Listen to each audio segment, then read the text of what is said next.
Ok. Shiur aujourd'hui, il va être le Ilun Nishmat Shelomo ben Inda Yafa.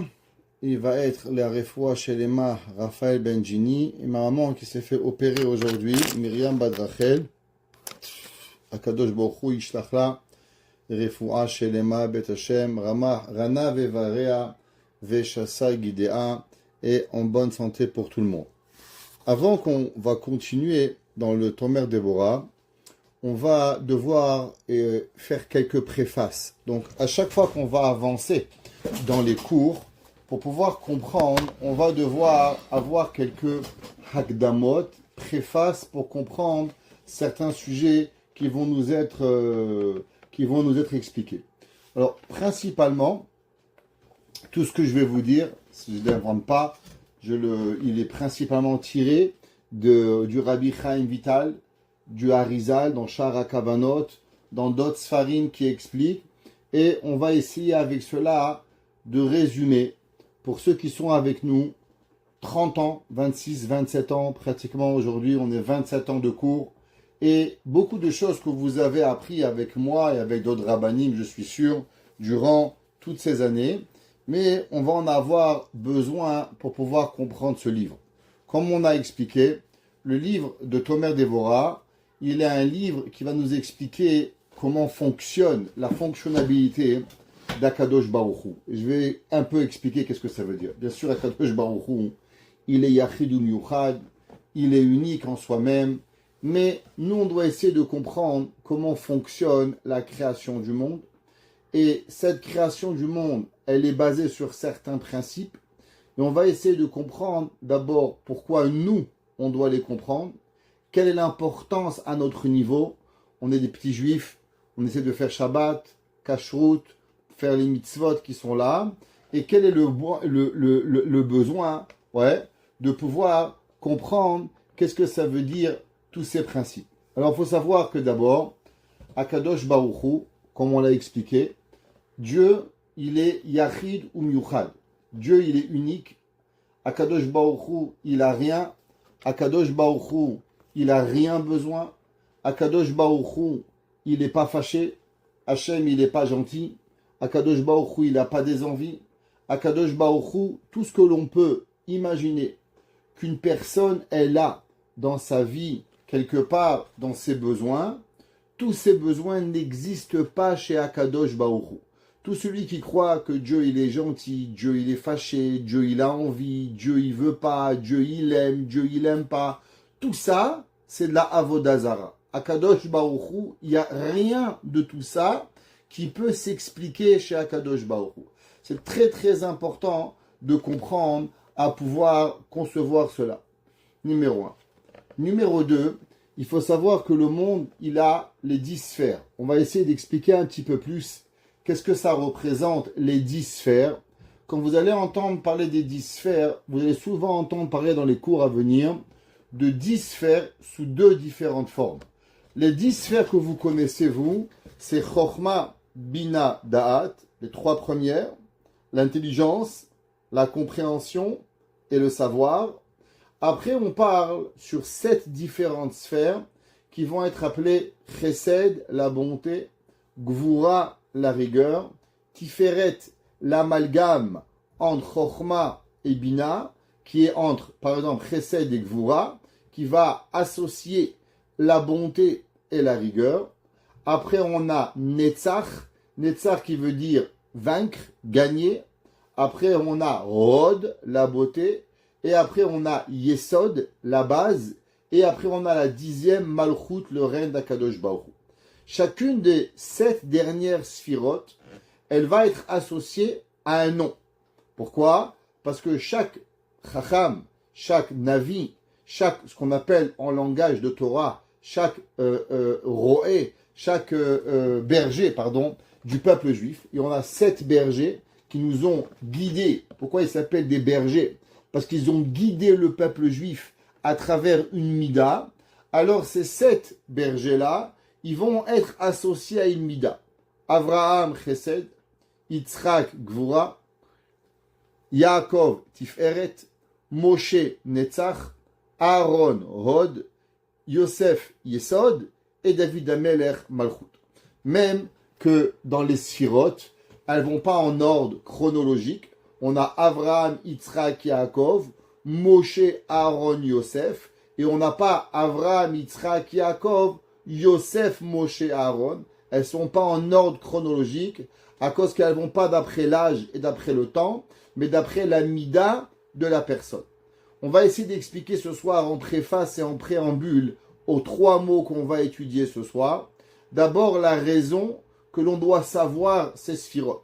Alors, je vous ai dit que d'abord, dans la première façon que vous les connaissez avec Chochma Bina Da'at. On va voir que souvent, on va employer un autre nom. À la place de Chochma Bina Da'at, on va apprendre ce qui s'appelle Keter Chochma. Ça veut dire que la première sphira, on va pas l'appeler Chochma, mais on va l'appeler Keter. Keter veut dire la couronne d'Akadosh Baruch Hu. Souvent, vous allez voir qu'il y a 2 noms, Chochma Bina Da'at ou Keter Chochma Bina, savoir comment y arriver. Mais principalement, il n'y a que 10 sphirotes, il n'y a pas 11 sphirotes. Comment on les appelle? Est-ce que c'est Keter Chochma Bina ou bien c'est Chochma Bina Da'at? Ça va être différent de comment on va les avoir. Maintenant, quelle est la raison même qu'on doit apprendre cela? Bien sûr, d'abord, parce que la Torah, on doit apprendre toute la Torah. Et chaque mitzvah, la Torah, on a l'obligation de l'apprendre. Mais on a une obligation beaucoup plus importante.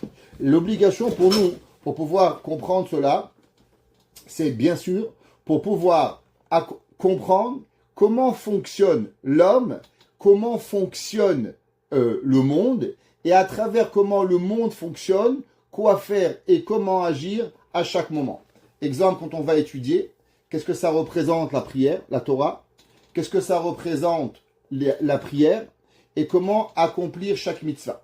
Il y a des mitzvot qui vont être associés à telle sphira, Chochma, Bina Da'at, d'autres qui vont être des sphiras de Chesed, d'autres qui vont être associés à Mida de Gevura, et chacune des mitzvot, elle doit pouvoir comprendre et arriver à comprendre qu'est-ce qu'on va arriver avec Kadosh Baruch Hu.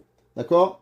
Maintenant, comment on arrive? Le chemin, comment on arrive, bien sûr, à la Kabbale?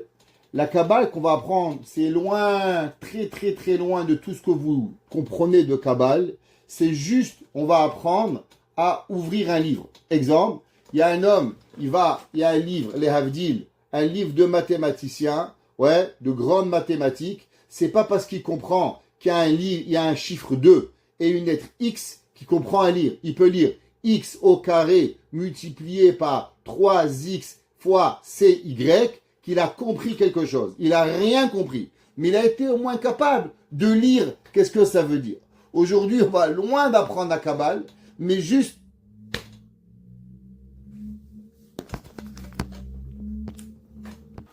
alors, avec ça, avec cette compréhension, on va comprendre certaines choses.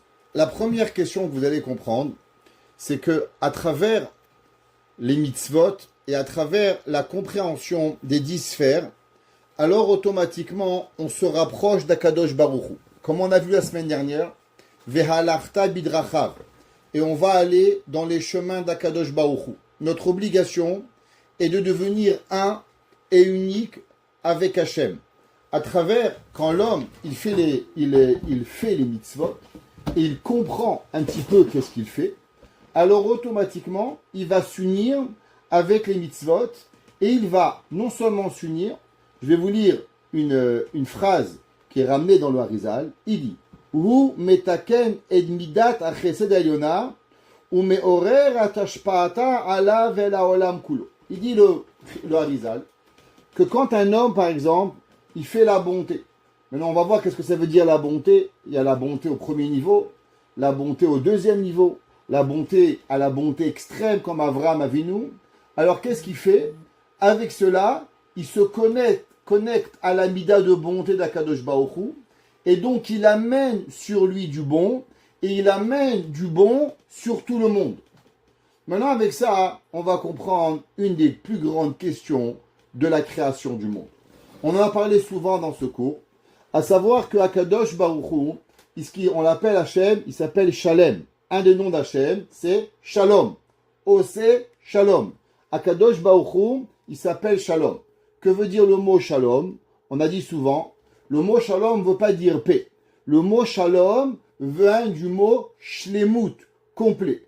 Akadosh Baruch Hu, il est complet. Pourquoi? Principalement, comme on a expliqué, il n'a pas faim, il n'a pas soif, il ne veut pas dormir, il n'est pas énervé, il n'est pas sympa. Il n'a rien de tous les caractéristiques de l'homme. Il est bishlimut en soi-même. Un homme qui dit maintenant je suis heureux, ça veut dire qu'il y a 5 minutes il était triste. Un homme qui dit maintenant j'ai faim, ça veut dire avant tu n'avais pas faim. Ça veut dire que tu avais un manque. Un homme qui dit maintenant je suis rassasié, ça veut dire qu'il y a 2 secondes tu avais faim. Donc ça provient des manques, chaque besoin, chaque vitalité. Maintenant on pourrait se demander comment ça se fait que Akadosh Baruch Hu, il a pu créer un monde incomplet. Comment c'est possible qu'Hachem, que lui il est complet, que lui il est shalem, alors comment ça se fait que Akadosh Baruch Hu, il a créé un monde qui est incomplet? Il y a des gens qui tuent, il y a des gens qui volent, il y a des gens qui mentent, il y a des gens qui frappent, il y a des gens qui trichent. Comment c'est possible? Comment ça se fait que Akadosh Baruch Hu, il n'a pas créé un monde parfait? Qu'un monde, que tout le monde serait dans la Emouna, tout le monde dans la Tfila, tout le monde dans la gentillesse. C'est quoi le but de ce monde pour que Akadosh Baruch Hu, il a créé? La réponse à ça, vous savez que Akadosh Baruch Hu, il a voulu que l'homme, il fasse partie intégrale de la création. Et non seulement que l'homme, il fait une partie intégrale de la création, l'homme, grâce à ce que l'homme, il va faire, alors l'homme, il va terminer le travail de la création. L'homme, c'est pas juste qu'il est comme un cheval, un âne, un canard, qui est juste parmi la création. L'homme, il a quelque chose de différent. L'homme, grâce à lui, alors il va arranger, en arrangeant sa parole, en arrangeant sa vie, en arrangeant ses yeux, en arrangeant chacune de ses actions, alors automatiquement, il va aussi arranger les mondes supérieurs. Ça veut dire quoi? De la même façon qu'un homme qui est bon sur terre, il va faire du chesed, alors il va promouvoir la bonté, il va vous donner l'envie de faire du chesed. Il y a quelque temps, raconter une petite histoire, comment la vie elle marche. Il y avait quelqu'un qui avait besoin d'un chesed dans un autre pays. Alors, ma femme, elle a été mise en contact pour aider cette personne. Alors, on lui a dit, tiens, parle avec telle madame. Alors, elle parle avec telle madame, et elle se rend compte très rapidement que cette femme-là, elle a 12 enfants, Baruch Hashem. Et elle a des petits-enfants. Or, vous comprenez que il lui manque pas du travail. Par cela, elle est dans la conversation, elle apprend qu'elle est une mora. Et elle fait des shidduchim, et elle fait du chesed. Et parmi ces conversations, elle apprend qu'elle est aussi une femme très riche. Et que Baruch Hashem, elle a plein d'argent. Et ma femme, elle comprend pas. Une madame, généralement, les gens riches, il n'y a pas dire du mal, mais avoir 12 enfants, c'est pas trop leur style. 12 enfants, c'est chez les gens religieux, les gens très riches, ils n'ont pas 12 enfants. Encore moins. À part ça qu'elle va enseigner. Pourquoi elle va enseigner? Son mari, il est riche. Qu'est-ce qu'elle a enseigné? Pourquoi elle va se casser la tête? Et durant toutes ces conversations, à chaque fois que mon épouse, elle lui demandait, est-ce que tu peux trouver quelqu'un pour faire ça? Non, non, c'est moi, je vais faire. Ma femme, elle lui a envoyé de l'argent pour aider les personnes. Elle dit, l'argent, je lui ai donné. J'ai cuisiné. J'ai fait les gâteaux. Elle dit, mais madame, on est gêné. On ne vous demande pas à vous de faire. Pourquoi on vous a envoyé de l'argent? Non, non, c'est pas grave, c'est pas grave. Et hier, dans la conversation, à un moment, je rentre à la maison. Ma femme était au téléphone avec elle, il dit 2 secondes, devait lui demander quelque chose. Donc elle m'a parlé en français. Et dans la suite, elle a continué à parler en français avec cette madame. Elle a oublié de switcher en anglais. Et elle a après dit, oh, I'm sorry, excusez-moi, je vous ai parlé en français. Elle dit, non, non, non, non, vous inquiétez pas, je parle français. Elle dit, ah oui, d'où vous parlez français? Elle dit, je suis une petite fille de Baba Salé. Alors, ma femme, elle dit, waouh, maintenant je comprends. Il y a des gens que tu comprends pas qu'est-ce qui leur arrive. C'est quoi cette gentillesse? C'est quoi cette fonction? C'est quoi qu'elle a 12 enfants? C'est quoi qu'elle a? On lui envoie de l'argent, elle redonne l'argent sur place. Il n'y a rien qui est difficile. Il y a une génétique. Il y a une génétique de chesed, de quelqu'un d'un être supérieur qui est dans elle et qui la dirige ses pas pour pouvoir y arriver. Ça veut dire qu'il y a des gens que quand vous les voyez, vous comprenez comment c'est possible qu'une femme, qu'elle a 12 enfants, à la place de s'occuper, elle peut dire, ben, je suis occupée, mes enfants, mes petits-enfants, ma vie, mes besoins, mon mari, mes affaires. Non, non, elle a le temps pour tout. Elle a le temps pour s'occuper. Et le jour du mariage de sa fille, je pense, elle était là et elle a fait un chesed et un autre. Ma femme me dit, mais c'est pas possible. Elle n'est pas normale, cette femme. La réponse, elle est, c'est qu'il y a des gens où le chesed, c'est pas une béa, c'est pas une petite action qu'on accomplit. Il y a des gens qui vont comprendre qu'est-ce que ça veut dire le chesed. Et il faut parler. Il faut parler quand on rencontre ces gens-là. Je ne dis pas le nom mais ce sont des gens qu'on doit en parler parce qu'on doit apprendre des fois, nous, on fait un petit chesed, on pense, ça y est, j'ai fait un chesed, je suis une bonne personne. Sache que devant toi, il y a des personnes encore tellement loin et qui ont fait tellement et qu'à côté, tu es rien.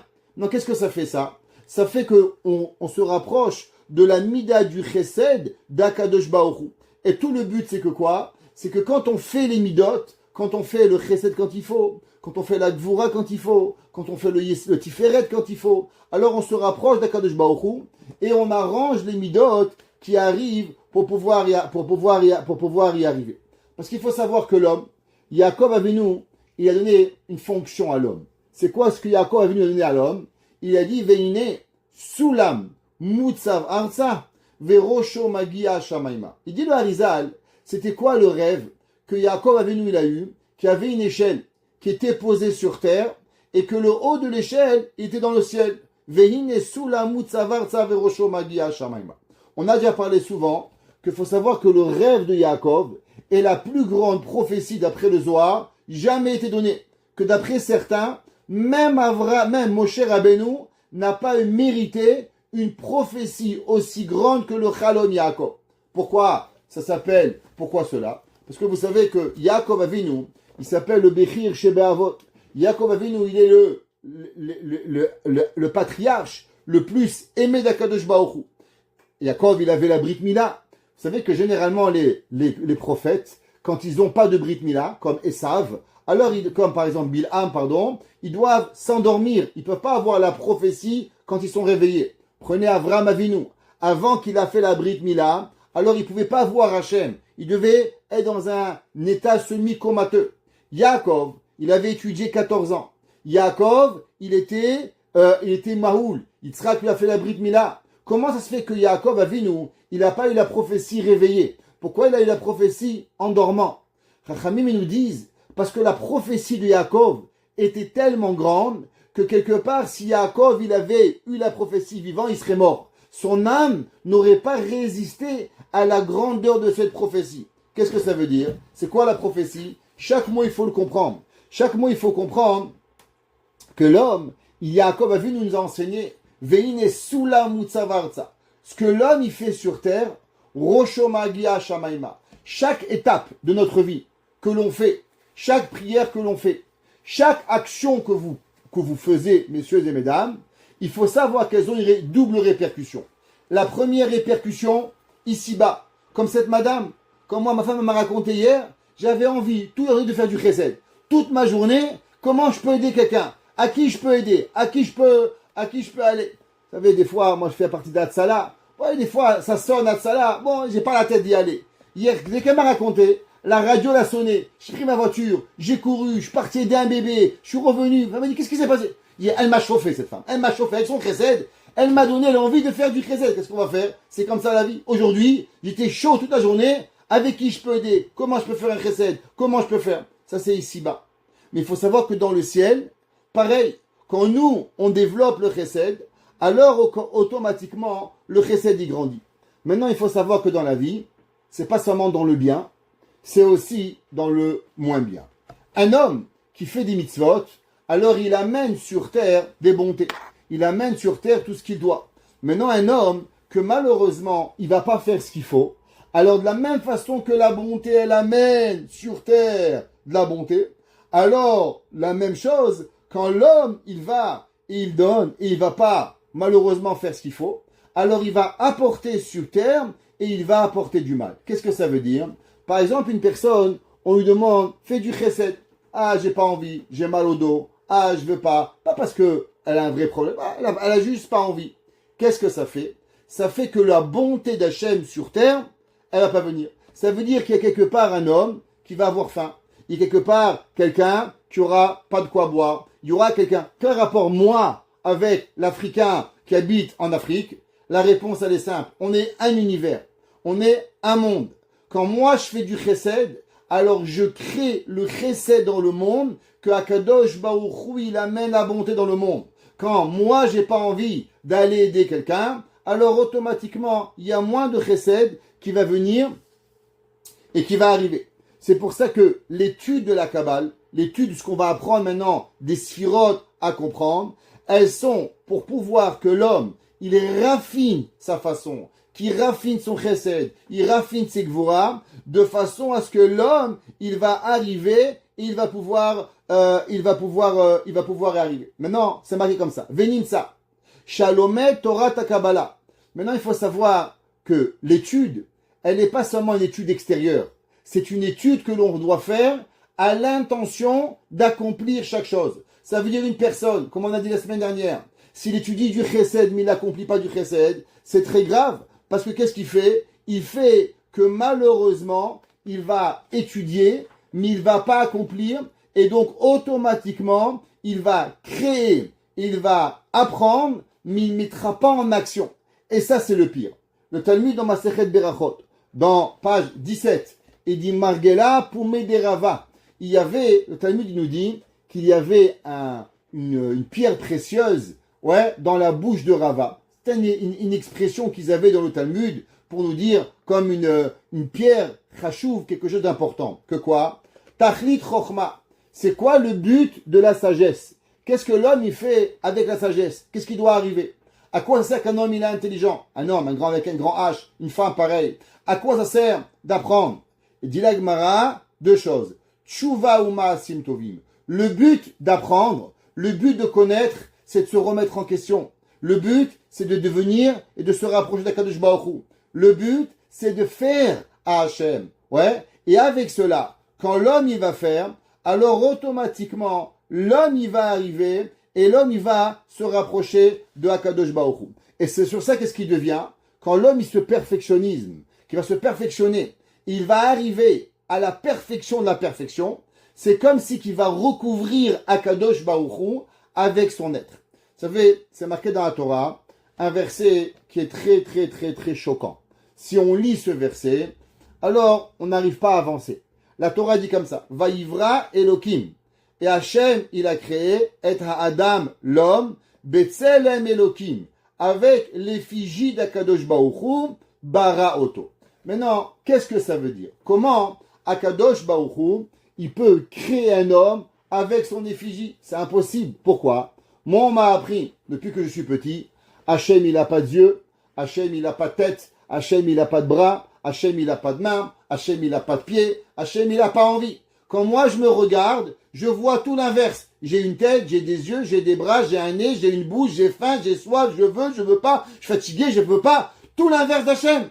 Alors, qu'est-ce que ça veut dire que Akadosh Baruch Hu, il a créé l'homme, Betzelem Elohim? Qu'est-ce que ça veut dire que Akadosh Baruch Hu, il a créé?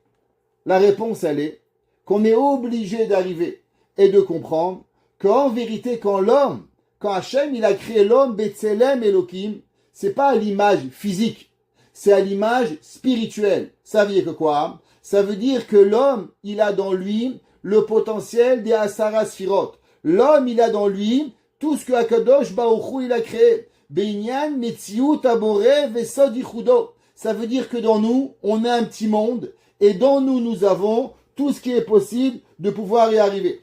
Et il dit le Zohar, et sache, Veyediazu telamdenu, lehoil ketzal etaken midotenu. Et le Zohar, il dit pourquoi l'homme, il doit savoir ça? Parce qu'en vérité, l'homme, il doit comprendre à pouvoir arranger toutes nos midot. Qu'on soit avec ça, une ressemblance à l'éternel. Ça veut dire que quoi? Quand toi, tu as faim, tu ressembles en rien à l'éternel. Quand toi, tu dors, tu ressembles pas à Dieu. Pourquoi? Iné Hachem, lo yanou velo ishan, sur Mère Israël. Hachem, il dort pas. Alors en quoi tu le ressembles? Comment l'homme, il a été créé à l'image de Dieu? Nous dit le Zohar, la seule et unique façon, c'est quand on prend les caractères de l'éternel, qu'on va apprendre à travers les midot, qu'on doit arriver à développer pour pouvoir arriver à Kadosh Baruch Hu. Et c'est pour ça que tout le but, et ça c'est les 3 prochains mots qu'on va apprendre dans le Tomer Dévorah, le but c'est de sortir nos forces à l'action. Ce qu'on va apprendre, on va appeler Mikoach El Apoal, de la force à l'action. Alors dans nous, on a plein de forces. Maintenant il faut les mettre en action. Koach el apoal. Force à action. Et avec, au moment où la personne, il va sortir ce qu'on appelle ce Koach el apoal, alors maintenant, il va arriver à Tselem Elohim. Ça veut dire quand un homme, il fait du chesed, c'est là qu'il devient une image de Dieu.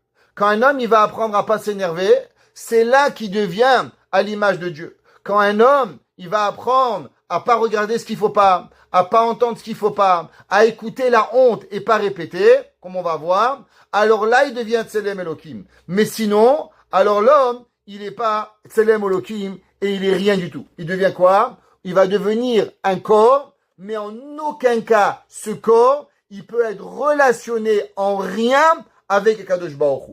Pour que l'homme, il a une image éternelle, il doit obligatoirement arriver à avoir ce qu'on appelle les midot d'Akadosh Baruch Hu pour pouvoir y arriver.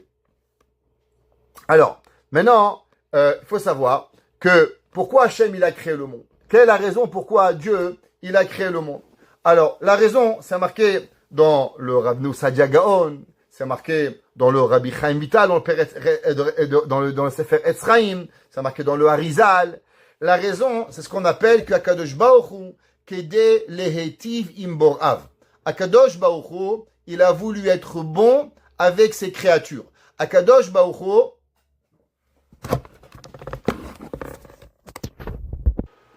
Alors, c'est marqué dans le Harizal, comme on a expliqué, que pourquoi Hachem il a créé le monde.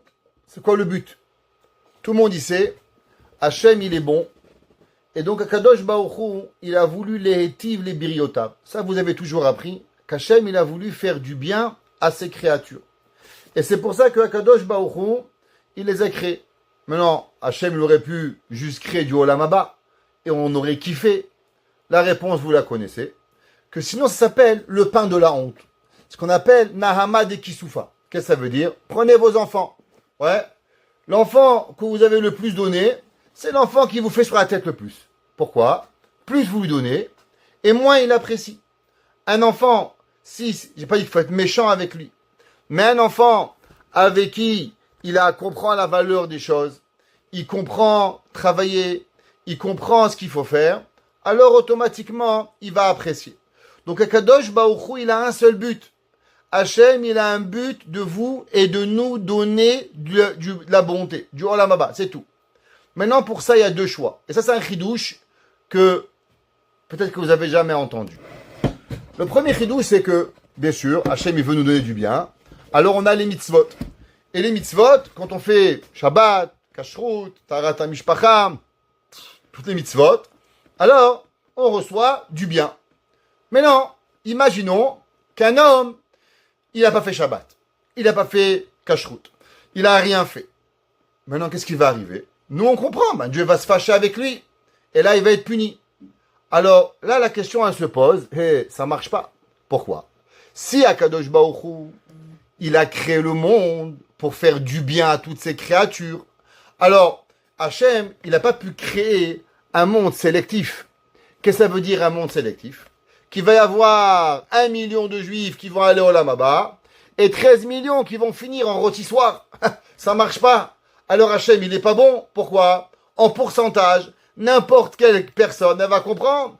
1 million sur 13 millions, mon frère, t'as raté ton pari. Mais quoi, Akadosh Baruch Hu, il sait pas? Akadosh Baruch Hu, il sait oui. Akadosh Baruch Hu, il sait bien que le monde, il n'est pas parfait, qu'il y a des tentations.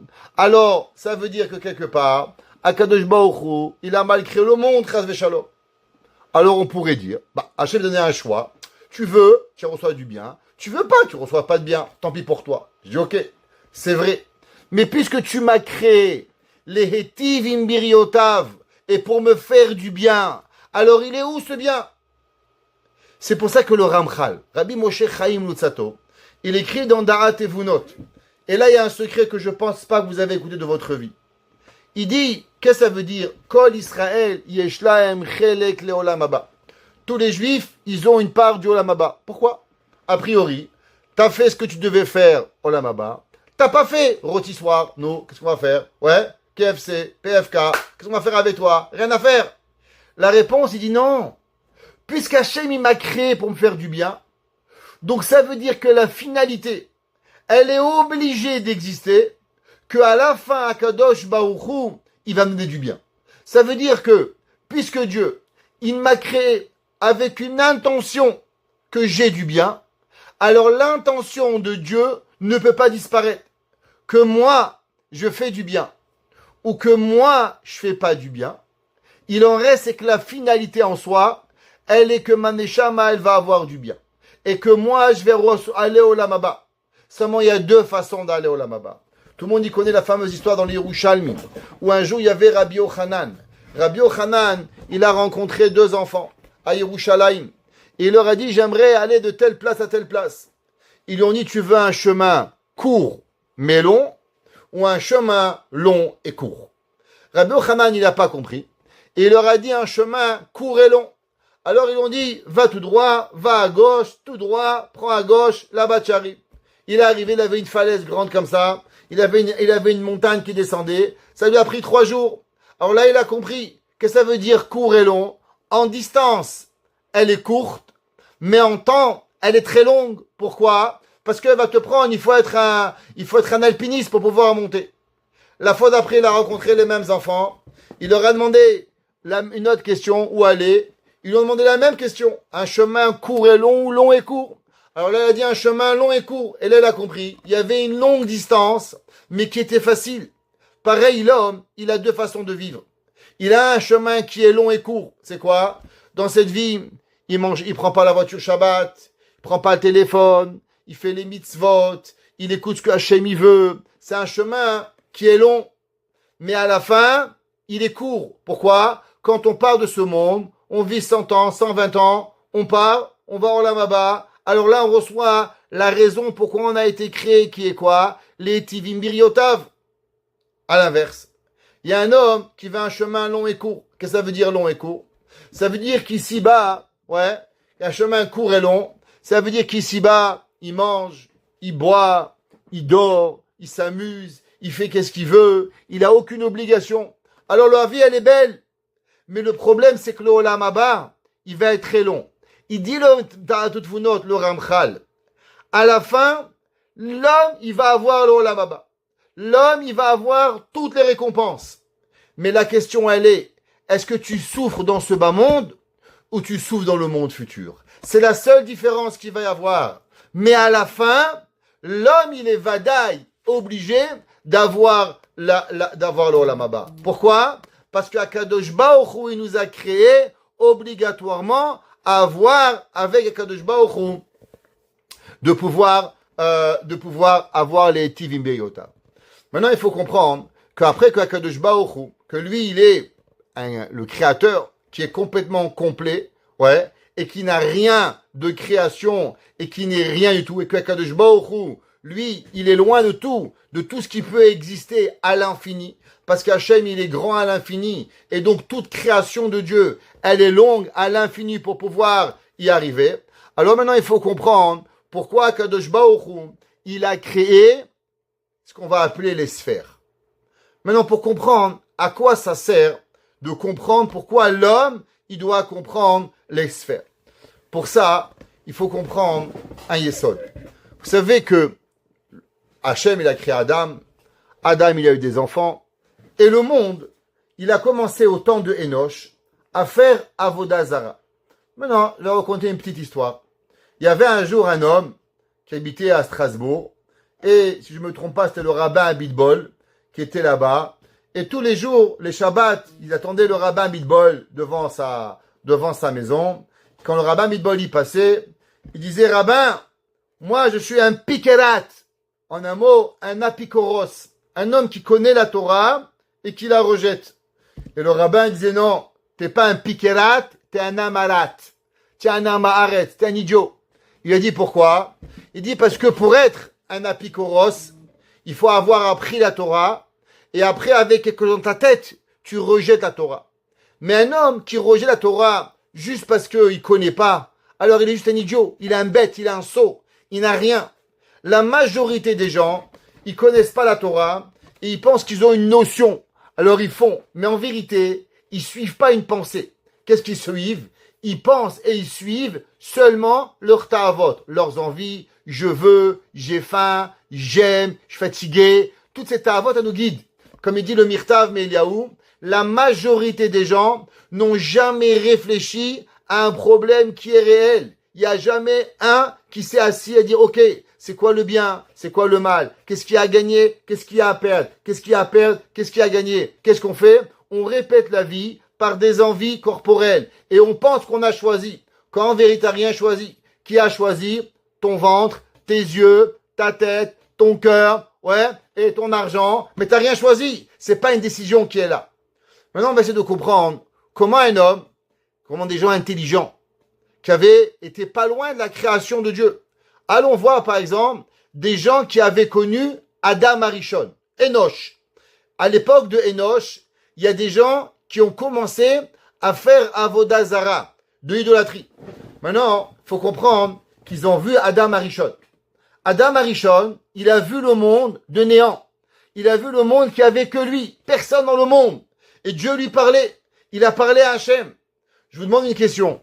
Si vous aviez rencontré Adam Arishon, est-ce que vous pensez qu'un jour vous allez devenir apikoros, avec Avodah Zara? Comment c'est possible? Comment un homme qui a vu Dieu? Adam Arishon, il a vécu dans le Olam Haba avant d'avoir fauté. Hachem, il lui parlait. Comment on arrive à pouvoir à devenir un Oved Avodah Zara? Allons voir, prenons un homme qui s'appelle Paro. Dans la Torah, il y avait certaines personnes que la Torah l'appelle des sots. Exemple, Achashverosh. La Gemara dit Achashverosh, Melech Tipesh Haya. Un roi qui était sot, un roi qui était bête. Il n'avait pas d'intelligence. La Gemara dit pourquoi? À cause que Achashverosh, il a tué sa femme pour son premier ministre et il a tué son premier ministre pour sa femme. Alors il n'avait pas une façon de penser à Achashverosh. Achashverosh, il a fait des festins, il s'est saoulé et sous l'effet de l'alcool, il a fait n'importe quoi. C'était pas un homme intelligent. La Torah, par contre, elle parle de Paro. Paro, elle appelle un roi chacham, un roi intelligent. Prenons Aristote. Aristote, que le Rambam Maïmonide dit, qu'il est arrivé au summum de l'intelligence. Pourtant, malgré l'intelligence, il croyait pas en Dieu.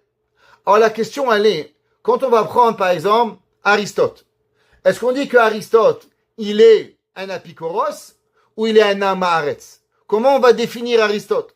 D'un côté, il est un homme super intelligent, un homme qui est réfléchi, un homme qui comprend. Et il arrive à une conclusion que Dieu n'existe pas. Alors comment un homme intelligent, il peut arriver à une conclusion qu'Hachem n'existe pas, Chas v'Shalom? C'est sûr et certain, nous dit le Harizal, qu'il a une question. Et que cette question, elle doit perturber la création pour que l'homme, il arrive à cette conclusion. Maintenant, quelle est cette question que nous, on va établir pour pouvoir arriver et à comprendre qu'est-ce qui arrive? Nous dit le Harizal, le principe, c'est les 10 sphirotes. Wow. Quel est le rapport entre les 10 sphirotes et la création d'Akadosh Baruch Hu? Alors maintenant, il faut comprendre. Akadosh Baruch Hu, il est ce qu'on appelle dans le Harizal, et on va étudier le passage du Harizal ce soir, qui est mot à mot, qui est dans le Sefer Etz Chaim, dans le chapitre 42, c'est là-bas qui est écrit, et il écrit la chose suivante. Et pour comprendre d'abord la sphira de Keter. Keter, c'est quoi? C'est la première création qu'Hachem il a créée. Maintenant, il faut savoir que dans le début, c'est marqué dans la Torah. Bereshit, au commencement, Bara Elohim, Dieu il a créé, et Hashamaim ve'et haaretz, le ciel et la terre, ve'haaretz et la terre, aïta tohu vavohu, était tohu bohu, ve'ruach Elohim merachefet al pene hamayim. Ce premier verset, il est illisible, incompréhensible à toute personne qui a un peu de jugement dans la tête. Pourquoi? Allons réfléchir. À quel jour Dieu créa le ciel? La Torah dit qu'Hachem créa le ciel le deuxième jour. Quand Hachem il a séparé les eaux supérieures des eaux inférieures, c'est là que Hachem il a créé le ciel. Comment il a appelé? Hachem il a appelé l'étendue d'eau supérieure Sham Maïm. C'est quoi Sham Maïm? Sham là-bas, Maïm de l'eau. Quand est-ce que Dieu il a créé la terre? La terre elle a été créée le troisième jour. Vetera et Ayabasha. Hachem a créé la terre. Quand est-ce qu'on a vu la terre? on a vu la terre sortir le 3e jour de la création. Ok. Maintenant, revenons au premier verset. Bereshit bara. Au commencement, Dieu créa Dieu. Et hashamaim ve'et haaretz. Le ciel et la terre, impossible. Le ciel n'existait pas. La terre n'existait pas. Alors, qu'est-ce que ça veut dire qu'Hachem, il a créé le ciel et la terre le premier jour? Si Hachem, il a créé le ciel et la terre, alors, qu'est-ce que ça veut dire? Veruach Elokim merachef et al penei hamayim. Alors, qu'est-ce que ça veut dire que Dieu a créé le ciel le 2e jour et la terre le 3e jour? C'est pour ça que le Ramban, Nachmanide, il a créé, il a expliqué que ce premier verset est la première création de l'Éternel. Elle est en vérité quelque chose qui va s'appeler une force. La force de création. C'est-à-dire qu'Hachem, il est spirituel. Et la force spirituelle d'Akadosh Baruch Hu, Hachem, il est complètement spirituel.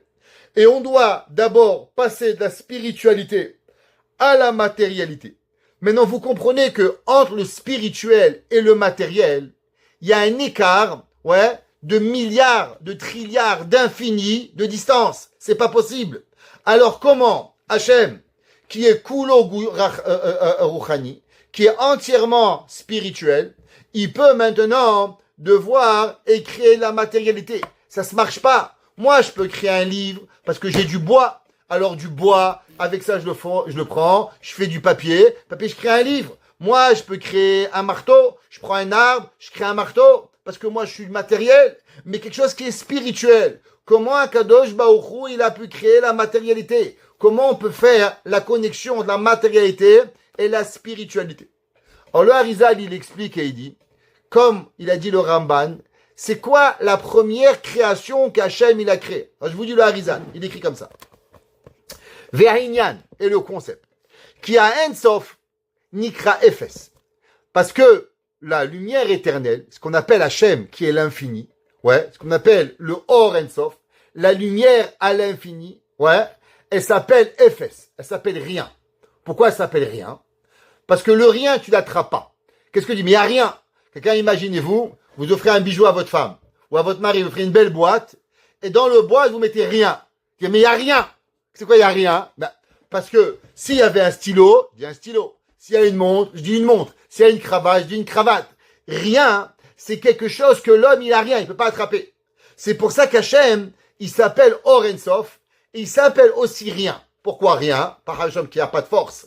Mais du fait qu'on peut pas l'attraper, on peut pas le toucher, on peut pas, c'est pas une matière, alors il s'appelle Efes. Comme il appelle ça, un shum tfisa. Personne ne peut pouvoir l'attraper avec lui. Parce qu'il n'a aucune matérialité et il n'a aucune forme pour pouvoir arriver. Alors il dit que c'est pour ça que, comment elle s'appelle la première chose que Akadosh Baruch Hu, il a créé? La première chose qu'Hachem, il a créé, il va s'appeler Keter. Et il va dire. Et après le Keter, Bereshit bara Elokim, et hashamayim ve'et haaretz. Et après, ve'haaretz haïta tohu vavohu. C'est quoi les premières créations? Tohu et bohu. C'est quoi les trois choses? Alors il dit, le Harizal, la chose comme ça. Il dit, ve'er chokhma u bina tiferet u malchut. U biur adava. Ki ne be'echeachu, shetiye madrega emtsaïd ben ha'ma'atzeh ha'ne'etzal. Il dit, il faut comprendre que entre la création et le créateur, on peut pas avoir une force directe. Le créateur ne peut pas former et créer une création physique. Pourquoi? Parce que c'est pas possible. C'est pour ça qu'Hachem, qu'est-ce qu'il a créé? Il a dû créer entre lui et l'humain, entre lui et la création, une force qui va être entre le créateur et la création, qui va être en lui le début en vérité de la création.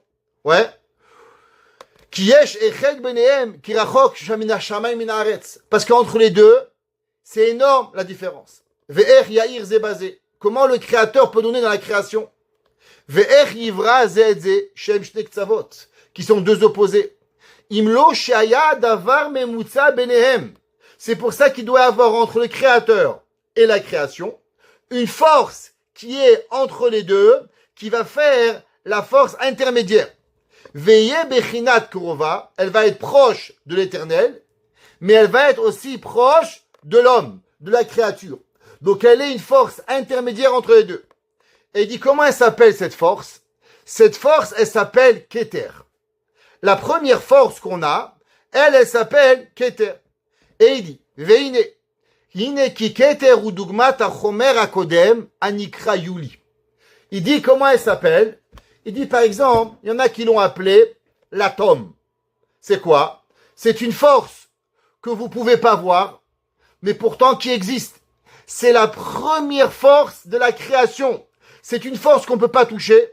C'est une force qu'on peut pas voir. C'est la première élément de la création qui s'appelle Yuli. Qu'elle a dans elle en vérité la base de toutes les créations, ouais, dans sa force, mais en vérité, elle n'est pas là. L'atome, elle est dans tout. Elle est dans l'ordinateur, dans la main, dans l'air, dans la terre, dans les 4 éléments. Pourtant, elle n'existe pas. Vous la voyez pas. Mais en vérité, elle est de partout pour pouvoir arriver. Il dit, et c'est pour ça, Velachen, ouais, Nikrato. Maintenant, c'est quoi la deuxième création? Bereshit bara Elokim et Hashamaim. Première force, c'est Keter. Après, c'est Tohu. C'est quoi Tohu? C'est quoi la force de Tohu? C'est quoi Tohu Bohu? Les gens, ils traduisent mélange. C'est faux. C'est pas ça, Tohu Bohu. Dit le Harizah, vous savez, c'est quoi? C'est une force qui étonne. Pourquoi elle étonne? Parce que l'homme, il comprend pas. D'un côté, elle n'a pas de forme, ouais, mais de l'autre côté, elle prend une forme dans tout. Alors, est-ce qu'elle fait partie du monde spirituel ou du monde matériel? C'est pour ça que la force qui s'appelle Tohu. Et après, qu'est-ce qu'elle a? Après, Nimsa Kievsha Likoro Ensof Umatil. D'un côté, elle se rapproche du créateur, et de l'autre côté, elle s'appelle la force de la création pour pouvoir y arriver. D'accord? Et ça, c'est ce qu'on appelle le Keter, qui est en vérité entre nous et éternel pour pouvoir y arriver à comprendre qu'est-ce que c'est. Et c'est ce qu'on appelle les mondes, ouais, que au début, Akadosh Baruch Hu, il a créé des mondes supérieurs, qui sont spirituels, et après Hachem, il a créé des mondes qui sont qui vont descendre plus vers nous, et qui s'appellent les forces matérielles. Maintenant, il faut comprendre. Pourquoi on a besoin de comprendre ces sphirotes?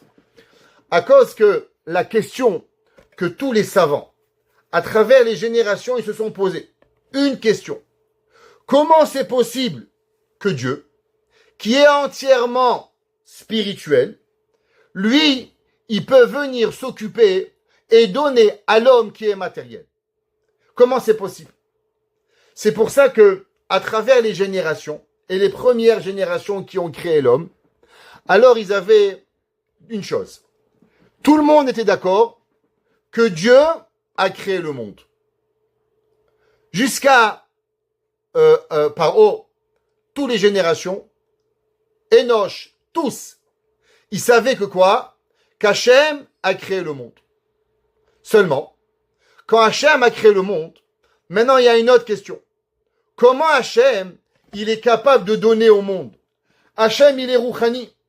L'homme, il est Gashmi. Si Hachem, il est Rouhani, et l'homme, il est Gashmi, alors comment Hachem peut s'occuper de lui? Et il dit le Harizah, je vous lis une phrase extraordinaire. Il dit, Veshibushze. Et cette question et cette erreur, ou Shorei Shakfira, il est la base de toute la Avodazara du monde. Mais Azume Olam, depuis avant et de tout temps. Ach beyediod yesod Kabbalah, quand l'homme il va comprendre la Kabbale, Midbarer Shabore Idbarach Manig Tolamo Aede Asfirot. Ouais, ou Bekach En Makom Mitod Zeklal. Comment l'homme il se pose une question. Comment Dieu il est capable de s'occuper de l'homme? C'est pour ça que Akadosh Baruch Hu, qu'est-ce qu'il a créé? Il a créé les 10 Sfirot. Il a créé ce monde intermédiaire entre nous et le Créateur, qui fait qu'en vérité Akadosh Baruch Hu il peut. C'est pour ça que vous allez prendre le Teilim 113. Prenez le Teilim 113 et regardez le Teilim. David Amel en Teilim, il écrit dans le Teilim comme ça. Ram al kol goyim ala shamayim kevodo. Qu'est-ce que ça veut dire? Que Akadosh Baruch Hu, il est au-dessus de tout ce que les goyim, ils peuvent comprendre. Pourquoi? Parce que les goyim, ils ont une question. Les goyim, ils ont comment Hachem, qui est spirituel, il peut s'occuper d'un monde matériel? Comment il peut comprendre bonté? Comment il peut comprendre rigueur? Comment il peut comprendre faire chaque chose? David Amelech, il écrit Ram al kol goïm, pasuk perek kuf yud gimel pasuk dalet. David Amelech, il continue et il dit dans pasuk evav, mi kashem elokeinu, qui est comme notre Dieu, amagbia la chavet, que Akadosh Baruch Hu il a élevé, de quoi? Amashpil ilirod bashamayim uvaretz, que Akadosh Baruch Hu il s'est abaissé pour comprendre les besoins de l'homme sur terre et dans le ciel. Ça veut dire quoi? Qu'en vérité, l'homme, il a cette difficulté à comprendre comment. Et quand l'homme, il comprend, en vérité, qu'est-ce que c'est Akadosh Baruch Hu, alors, c'est là que l'homme, il peut arriver. Békar, c'est pour ça que Paro, qu'est-ce que Paro, il a dit? Paro, quand il est venu le voir Moshe Rabbeinu, il a dit Mi Hachem. C'est qui Hachem? Chachamim, ils disent, pourquoi il a appelé Hachem Hachem, Yudke Vavke? Il aurait dû appeler Hachem Elohim. Généralement, comment Hachem il est connu dans le monde? Plutôt sur le nom de Elohim que sur le nom de Hachem. Il dit le Harizal, non. Vous savez pourquoi Paro, il a demandé Mi Hachem? Parce que Paro, il a dit qu'Hachem, il a pu créer, je comprends. Maintenant, s'occuper d'un monde tous les jours, pour ça, il faut avoir une connexion.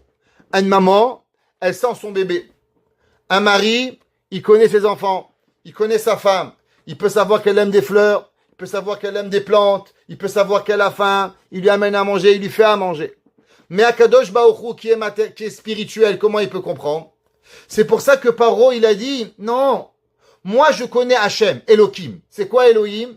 Elohim, c'est la valeur numérique de Hateva, nature. Qu'est-ce que ça veut dire? Qu'Hachem, il a créé le monde, c'est vrai. Seulement Hachem, il peut pas s'occuper du monde. C'est pour ça qu'Hachem, il laisse dans le monde la nature faire.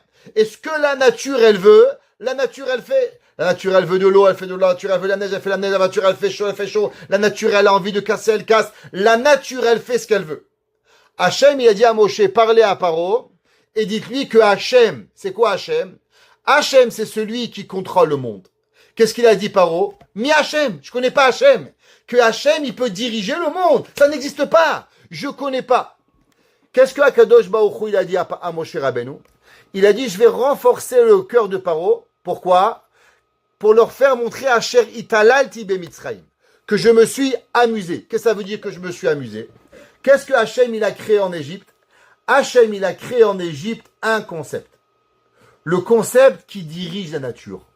Que Hachem, il a envoyé le sang. Hachem, il a envoyé les grenouilles. Hachem, il a les petites bêtes. Hachem, il a dit la grêle, la pluie. Qu'est-ce que ça veut dire? Paro, il comprenait que le monde, il est créé par Dieu. J'accepte. Mais qu'Hachem dirige ici-bas le monde, ça, Paro, il n'accepte pas. Pourquoi? Parce que ça veut dire que Hachem, il a une connexion avec la matérialité. Et Paro, il a dit, moi, je peux pas accepter. Parce que Hachem, il est spirituel. Hachem, il n'est pas matériel. Mais ce qu'il n'a pas compris, c'est qu'en vérité, Akadosh Baruch Hu, il a créé un monde qui est entre le monde matériel et le monde spirituel. Et ça représente quoi? Ça représente qu'en vérité, Akadosh Baruch Hu, il est les Asara Sfirot. Maintenant, il faut savoir que les 10 Sfirot, elles sont pas Hachem. Hachem, il est pas bon.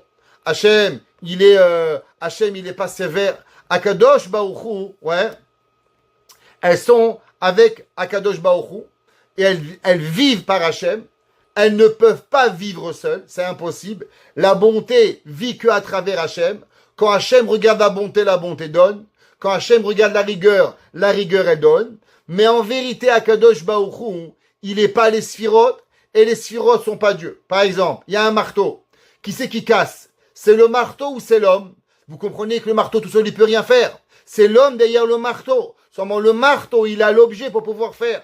Pareil, les 10 Sphirotes, ouais, alors elles sont là. Maintenant, celui qui croit que les Sphirotes, elles peuvent marcher sans que Hachem les bouge, il faut comprendre que c'est de la Avodah Zara. C'est impossible à aucune Sphira de pouvoir avancer, ouais, sans Akadosh Baruch Hu. Maintenant, sur ça, il y a une question. Ouais. C'est quoi la question? Si Hachem, il est Hachem, et les Sphirot, c'est Hachem qui les crée, alors comment c'est possible, ouais, que, en vérité, D'un côté, l'homme quand il prie, prenez la prière, et bien Hachem, on va avoir dans la prière, chaque fois qu'on dit on Hachem, on parle de Chesed, de Gvura, de Tiferet. Mais comment? Mais c'est pas Dieu. Si Dieu, il était les sphirotes, alors je comprends que je parle d'une partie à Dieu. Mais si maintenant, les sphirotes sont pas Dieu, alors comment, dans la prière, j'associe quelque chose qui est pas Dieu? Je vous demande une question. Est-ce qu'un homme, il pourrait associer un ange avec Hachem? Dieu préserve. Est-ce qu'un homme, il pourrait associer un rabbin avec Hachem? Dieu préserve. Même le plus grand des rabbins, il peut pas être associé avec Hachem. C'est pas possible. Hachem, il est tout seul.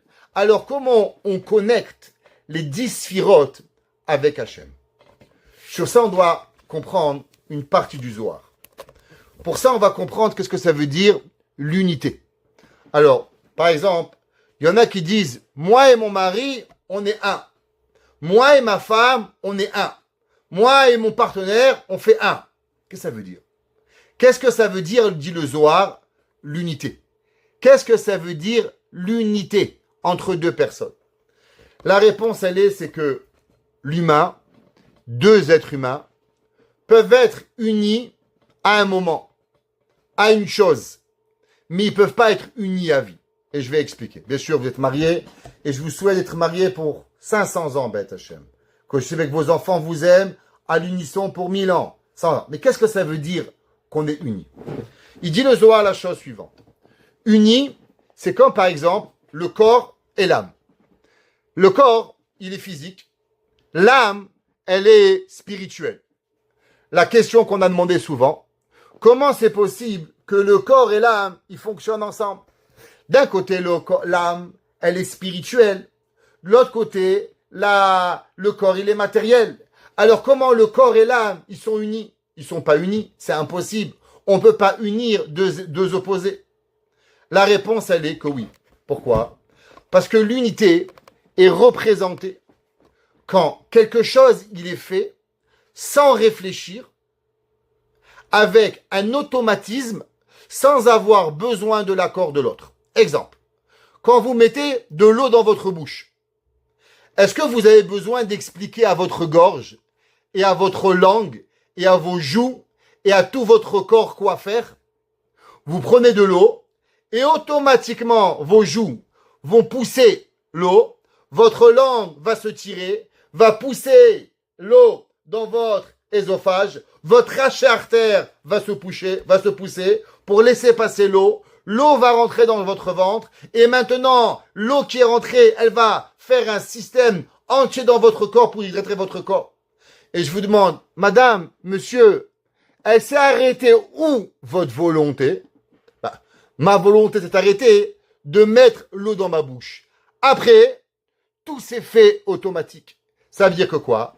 Que votre tête, elle a donné la fonction à son corps, fait A, B, C, D, E, F, G, H, I, J, et j'en passe toute la fonctionnalité pour pouvoir y arriver. Mais sans ça, ouais, alors ça pourrait pas marcher. Et ne croyez pas que c'est mécanique, parce que Dieu préserve un homme qui a pas sa tête, un homme qui est au coma, eh ben il peut plus manger, il peut plus boire. Ça veut dire que le cerveau, c'est lui qui donne à votre corps la fonction. La preuve, c'est que quand l'homme il meurt, on prend son cœur, on met dans notre corps, il marche. On prend ses mains dans notre corps, elles vont fonctionner. Donc c'est pas la main le problème. C'était quoi le problème? C'est le cerveau qui fonctionnait pas. Donc c'est quoi que l'homme il est uni? L'homme il est uni, c'est que l'homme il n'a pas besoin de donner sans demande à son corps. Pareil, quand la neshama et le corps ils veulent une chose. La neshama elle veut faire le Shabbat, alors le corps il arrête de travailler. Alors pourquoi la neshama et l'homme ils sont en unité? À cause que le corps et la neshama ils peuvent automatiquement agir sans avoir à parler, sans avoir à faire. Un homme, il se dit tiens, ma femme ce matin elle avait pas beaucoup d'appétit. Je vais lui acheter du sushi. Et elle dit ah chérie, merci beaucoup. Alors à ce moment-là, ils sont unis. Que quoi? Que monsieur il est parti, il a pensé à madame. Ça a duré 2 minutes.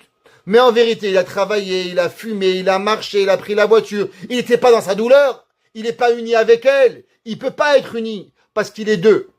C'est pour ça que l'unité, elle est seulement quand ça fonctionne ensemble. Quand un roi il demande à ses serviteurs, fais quelque chose. Quand un père demande à ses enfants, fais quelque chose. Quand une femme demande à son mari de faire quelque chose. Quand un mari demande à sa femme de faire quelque chose. Tout ça, c'est la preuve que quoi? Qu'il n'y a pas d'Ihoud. Il n'y a pas d'unité. Pourquoi il n'y a pas d'unité? À cause que un, il pense, il veut, et l'autre, on doit lui demander pour faire. À partir où on doit demander pour faire, ça veut dire qu'il n'y a pas d'Ihoud. Maintenant, pourquoi les Sphirot et Hachem, ils sont appelés un? Parce que les Sphirot et Hachem, dit le Harizal, ils n'ont pas besoin d'avoir un ordre. Dès que Hachem, il veut, alors automatiquement, elles font. Quand Hachem, il veut donner du chesed, la sphira de chesed, elle donne. Quand Hachem veut donner la rigueur, la sphira de chesed, elle donne. Il n'y a pas besoin qu'Hachem demande au chesed fait. Il n'a pas de demander à la gvoura de faire. Elle devient une unité. Pourquoi? Parce qu'elle devient automatiquement pour pouvoir le faire. Donc ça veut dire qu'en vérité, l'homme, il est deux choses. L'homme, il est né ruach, il est ruchani et gashmi. Et dans lui, il a ces deux choses. Et maintenant, quand l'homme, il prend sa neshama, et il salit la neshama, alors automatiquement, qu'est-ce qu'il a fait? Il a fait montrer que l'âme, elle est inférieure au corps. Et quand l'homme, il suit la neshama, alors maintenant la neshama, c'est le principal, et il explique, et il fait comprendre quel est Bémet, qu'est-ce qu'il veut. Alors maintenant, on va revenir. Hachem, il a demandé, Nas et Adam, viens, on va créer un homme. Qu'est-ce que ça veut dire un homme? Un homme représente que l'homme qu'il est uni de corps et d'âme, et que maintenant, la même façon que Hachem, il est la lumière infinie, et que Akadosh Baruch Hu, il est uni avec ses sphirotes, avec sa bonté, avec tout ce qu'il est, Keter Chochma Bina, et ainsi de suite, alors il devient une unicité. Pareil, nous, on dit Naase Adam, faisons un homme, c'est que nous, on doit avoir les 10 sphirotes dans nous et devenir un homme. Qu'est-ce que veut dire? Que je vais extérioriser les midot d'Hachem. Mais si maintenant je vais suivre mes tentations, alors tout ce que je fais, c'est seulement que mon corps, il va prendre mon âme et il va détruire mon âme, salir mon âme, et je deviens que quoi? Je deviens qu'un corps qui fonctionne avec ses envies. Alors maintenant, lisez le Ramchal. Lisons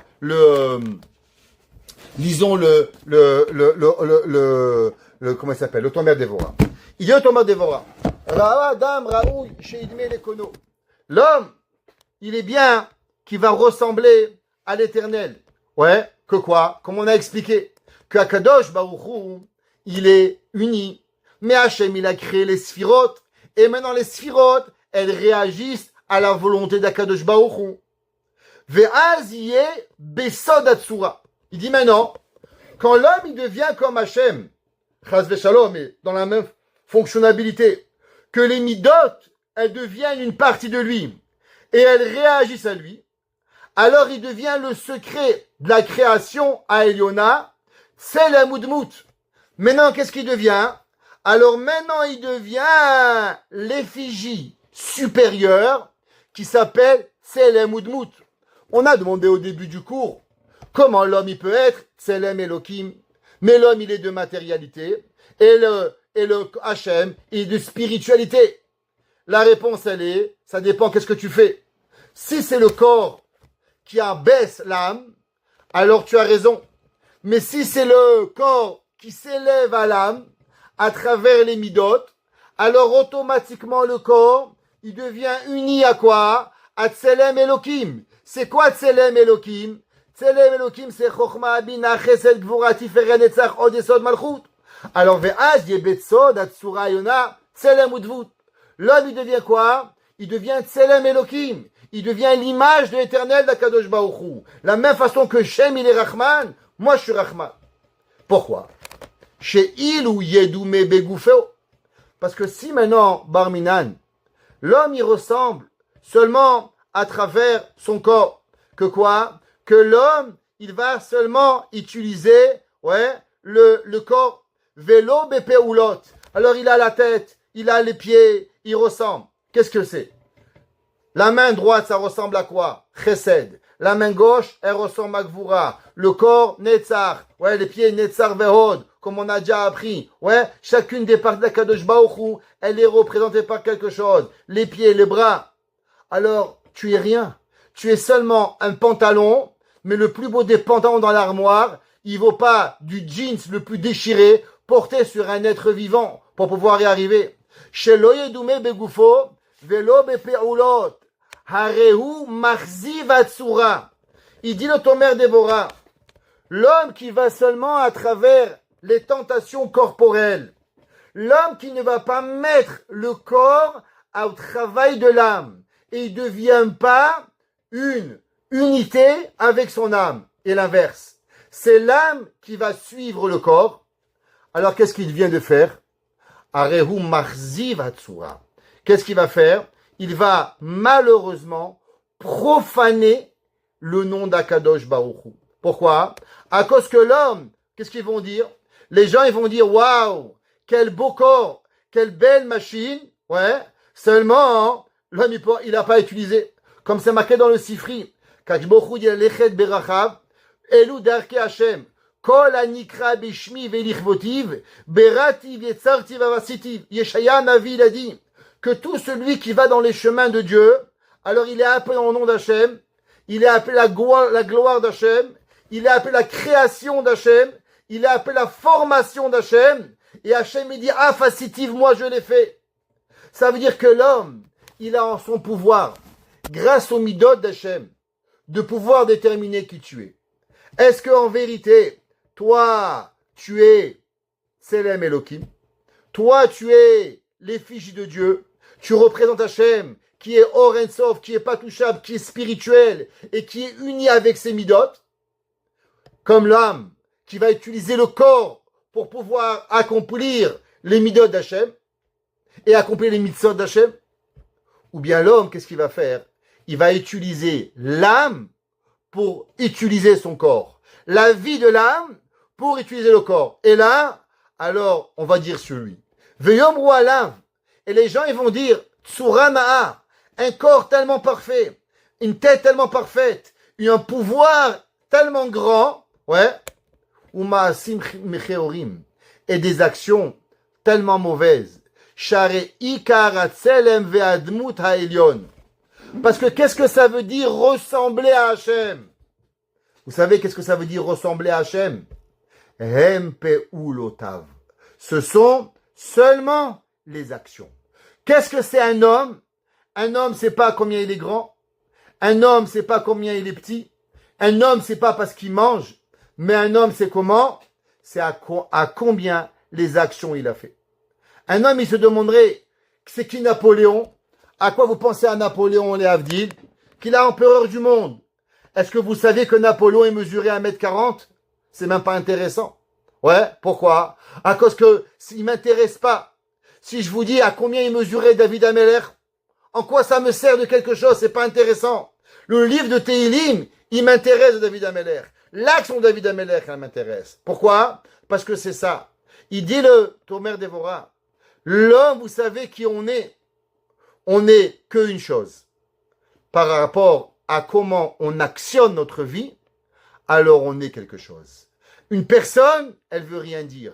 Le bandit, il a un nez, une bouche et des yeux. Le tzaddik, il a une bouche, un nez et des yeux. Qu'est-ce qui fait la différence entre les deux? C'est leur action. L'action définit qui tu es. L'accord définit pas qui tu es. La volonté va pas aussi définir que tu es. Qui va définir? Seulement l'action. Uma yoilo et yoto katsura eliona. Et il dit maintenant, non seulement il blasphème Hachem, mais à combien il est désastreux que l'homme, il a une tellement belle machine, et à la place de la mettre en fonction de l'univers, de l'éternité, des mondes ici-bas et des mondes en haut, ben qu'est-ce qu'il fait? Malheureusement, ouais, il va détruire et il va enlever. Et c'est pour ça que c'est marqué que Inyan Merkava ou Amshachat Dvarim Elyonim. Tout le principe du monde, c'est de descendre le maximum de pouvoir du monde supérieur au monde inférieur. Et comment il le fait? à travers son corps, à travers les actions. Et quand on le fait pas, alors malheureusement, on va blasphémer, détruire et pas accomplir. Mais à l'inverse, alors on prend part à la création du monde, on devient Tselem Elohim, on devient l'image de l'Éternel, on devient la machine que Akadosh Baruch Hu veut, et nos actions amènent et participent à la Shlemut HaOlam, à la création du monde, parce que notre mission, elle a été qu'Hachem a créé un monde imparfait pour que nous, humains, suite à notre monde, à notre action, on va continuer et finir le travail de Akadosh Baruch Hu. Baruch Hana Elolam. Amen ve Amen.